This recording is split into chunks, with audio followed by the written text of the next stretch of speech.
काँग्रेसचा आरोप असा आहे की काही कार्यकर्त्यांना नोटीस देऊन त्यांना ताब्यात देण्यात आलेला आहे।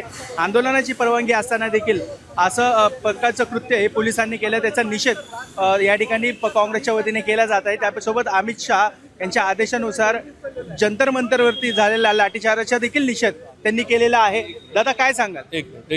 तुम्ही हे आंदोलन करतायत, निषेध व्यक्त करतायत, पण हा कार्यक्रम जो आहे तो राजकीय नाहीये। राजकीय कसा नाहीये? या ठिकाणी टिळक कुटुंबियांनी त्यांना जे बोलवले ते राजकीय दृष्ट्याच बोलवलेलं आहे। कुठेतरी त्यांना भाजपबरोबर जवळ जायचं असेल म्हणून त्यांनी हा केलेला प्रयत्न आहे, पण त्यांनी तो जरूर करावा, त्यांना ते लोकशाही दिलेली मुभा आहे। पण आमचं असं म्हणणं आहे की मागच्या 1.5-2 महिन्यामध्ये या देशाने जे अनुभवले, या शहराने जे अनुभवले, 23 विद्यार्थ्यांच्या आत्महत्या, हजारो विद्यार्थी नाही का लाखो विद्यार्थी रस्त्यावर आले, हजारो विद्यार्थ्यांना खोटे गुन्हे दाखल करण्यात आले, हजारो आंदोलकांवर त्या ठिकाणी खोटा लाठीचार्ज करायला, त्यांना रक्तबंबाळ करण्यात आलं, शेकडो नाही का तरुणींचा विनयभंग करण्यात आलाय म्हणजे दिल्ली पोलिसांनी केलाय।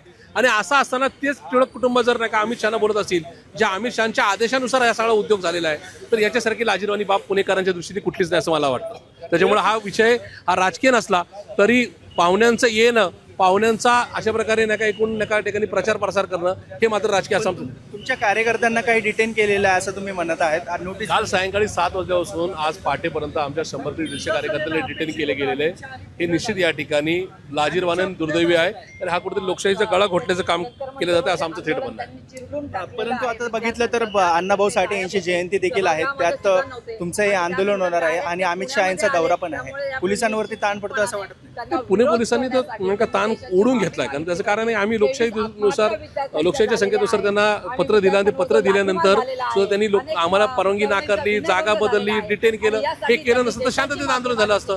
पुणे पोलिसांनी हा सगळा कार्यक्रमच वाढवला असा आमचा थेट आरोप आहे। रोहित आधी तुमच्या बरोबर असं आहे, त्यांना पक्ष बदलण्याचा किंवा वेगळे नका विचारसरणी घेण्याचा अधिकार आहे, त्यांनी तो जरूर करावा, पण जनमानसाचा आवाज त्यांनी नक्की ओळखावा आणि अंतर्मनाचा आवाज ओळखावा ही आमची त्यांना विनंती राहील। प्रति आंदोलन भाजपच्या वतीने देखील करण्यात येणार आहे। ते भाजपला नक्की त्यांना ठरवायला लागेल, तुम्ही सत्तेत आहात का विरोधात आहात। आम्ही विरोध म्हणून या ठिकाणी आंदोलन करतोय, एक प्रभावी विरोधी पक्ष म्हणून आम्ही या ठिकाणी आंदोलन करतोय आणि जोपर्यंत ते राजीनामा देत नाही तोपर्यंत हे आंदोलन अशाच प्रकारे आम्ही चालू ठेवणार आहे। किती कार्यकर्त्यांना ताब्यात घेतले सर? गेली 2 दिवस ही धरपकड चालू होती, आज पहाटेपर्यंत अनेक शेकडो कार्यकर्त्यांना त्यांनी त्या ठिकाणी ताब्यात घेतलेला आहे।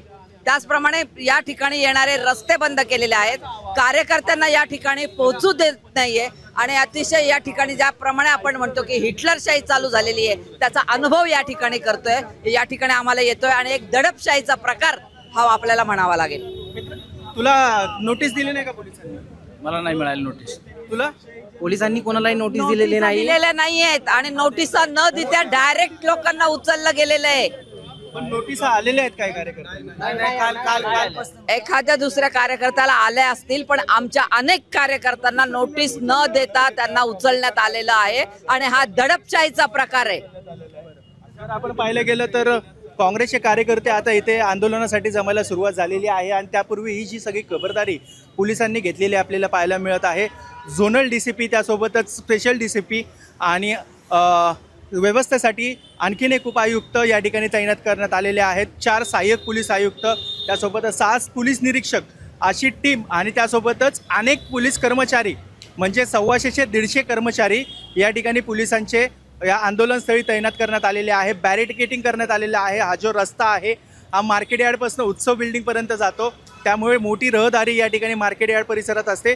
अवजड वाहनं देखील या ठिकाणी प्रवास करत असतात, त्यांना देखील वाहतूक कोंडी होऊ नये याची खबरदारी म्हणून पोलिसांनी ही सगळी बॅरिकेडिंग या ठिकाणी लावण्यात आलेली आहे। या बॅरिकेडिंगच्या आतच क्षेत्रीय कार्यालयासमोर, बिबेवाडी क्षेत्रीय कार्यालयासमोर हे आंदोलन सुरू राहणार आहे आणि याच ठिकाणी हे आंदोलन केलं जाणार आहे। मात्र काँग्रेसच्या आरोपानुसार काही कार्यकर्त्यांना डिटेन करण्यात आलेलं आहे, नोटीस न देता त्यांना ताब्यात घेण्यात आलेलं आहे, त्यामुळे कार्यकर्त्यांची संख्या ही कमी झालेली आहे। आंदोलनस्थळी सगळे दाखल झालेले आहेत, काही वेळातच आंदोलनाला सुरुवात होईल। कॅमेरा पर्सन दीप मिश्रासह मी आदित्य भवार, जय महाराष्ट्र, पुणे।